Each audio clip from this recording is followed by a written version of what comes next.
в ефірі «Заман». Сьогодні вівторок, 5 січня, це 678-й день анексії Криму.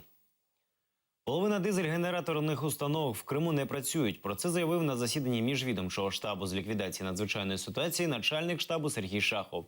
Каже, за добу на гарячу лінію звернулось 4,5 тисячі кримчан, повідомивши про невідповідність електропостачання затвердженим графікам. З 1600 генераторів працюють менше 900, як повідомив керівник Кримського управління Міністерства надзвичайних справ Росії Сергій Шахов. Крим зараз отримує 931 МВт електроенергії при потребі у 1350 МВт.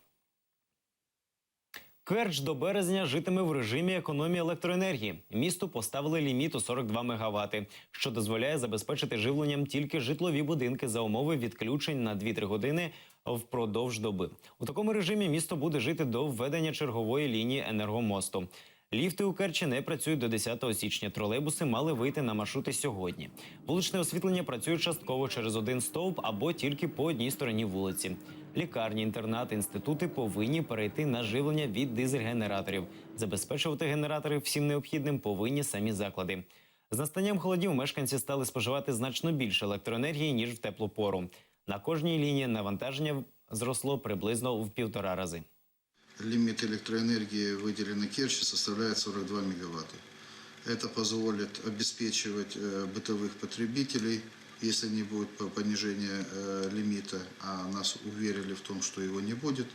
Эти 42 мегаватта, и на них составлен уже сегодня график, будут давать возможность бытовым потребителям получать электроэнергию с временным отключением на 2-3 часа в сутки. В Сімферополі знову обмежили роботу ресторанів та кафе. Таке рішення ухвалили у штабі з ліквідації надзвичайної ситуації. Від сьогодні до 7 січня розважальні заклади мають закриватися о 21:00. А з 8 січня о 20:00 заборона діятиме до особливого розпорядження.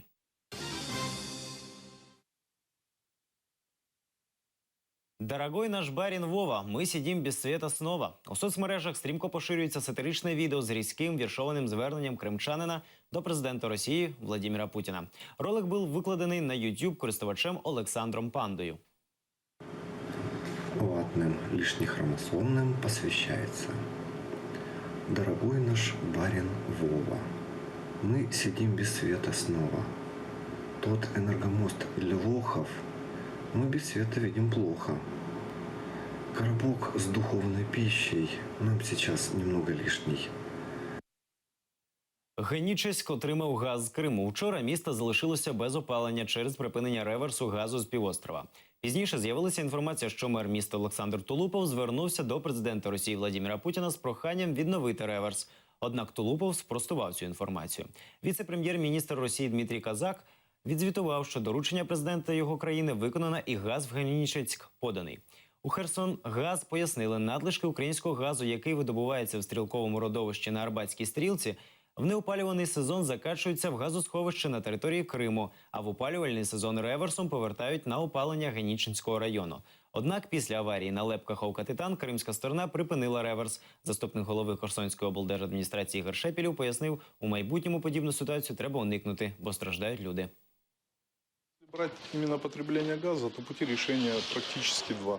Первое, или найти возможность и иметь доступ к хранилищам, которые находятся на территории Крыма, открыть задвижку и в летний период туда газ направлять, в зимний период забирать.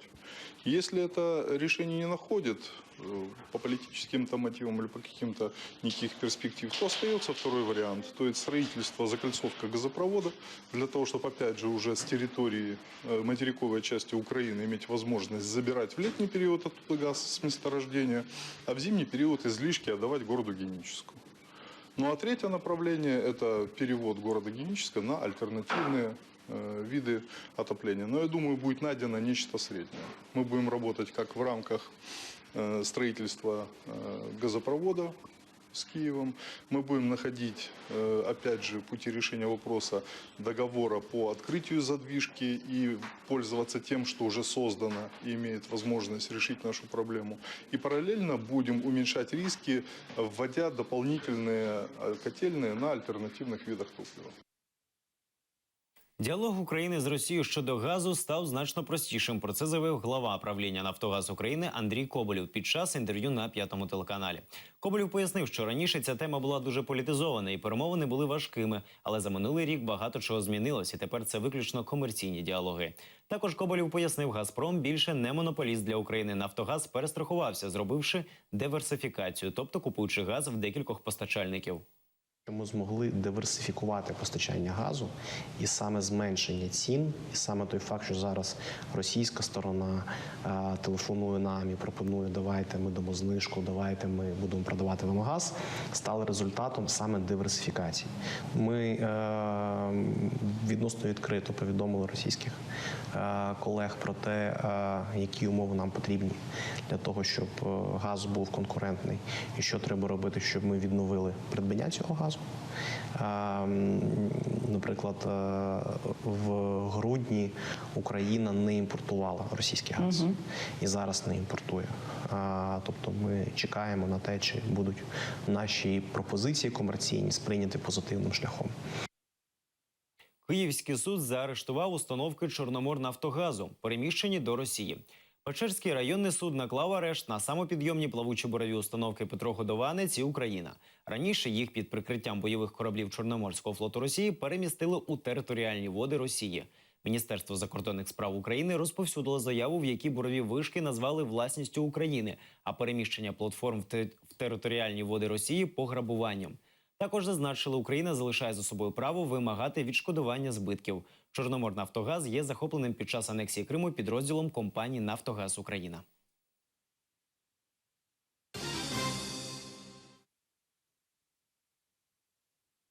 Прокурор російської адміністрації Криму Наталя Поклонська закликає жителів півострова писати заяви про збитки від енергоблокади. Про це вона заявила в інтерв'ю інформагентству ТАСС. Каже, не може визнати потерпілими усіх жителів півострова, того просить писати заяви та направляти їх до прокуратури анексованого Криму. За підрив опор ЛЕП у Херсонській області та організацію енергоблокади прокуратура російської адміністрації Криму звинувачує координатора блокади Лінура Іслямова. Також підозрюють депутатів Верховної Ради України Рефата Чубарова та Мустафу Джемілєва. Однак їм звинувачення не висували. Бійців правого сектора викликають на допит у Службу безпеки України по справі про підрив опор електроліній в Херсонській області. Про це телеканалу АТР повідомив командир 7-го батальйону добровольчого українського корпусу «Правий сектор» Іван Мирний. З ним зв'язалися телефоном і поставили кілька запитань. За словами Івана, зараз члени організації фігурують у справі як свідки. І після вручення повісток всі готові прибути в Головне управління СБУ. 21 листопада в селі Чаплинка були повторно підірвані раніше пошкоджені опори лінії електропередач, за якими електроенергія надходила з материкової України на територію анексованого Криму.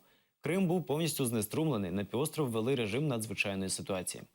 Зараз обдзвонюються члени добровольчого корпусу, хто був на блокаді Крима, хто був саме присутній при подіях, коли опори впали. Запитували про те, чи можемо ми дати свідчення. Вони нічого не знають, де ми знаходимося. Мене запитували, чи я знаходжуся в місті Полтаві чи в Києві, хоча я знаходжуся не там.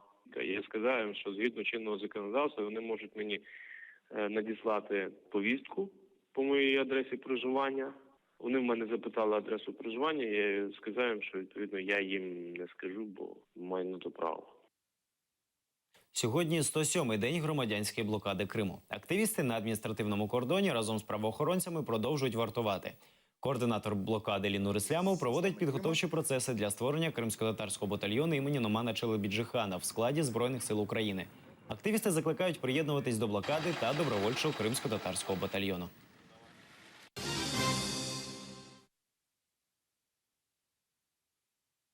В зоні АТО бойовики встановили антенну, що транслює лише російську пропаганду, та 20 разів атакували українських військових.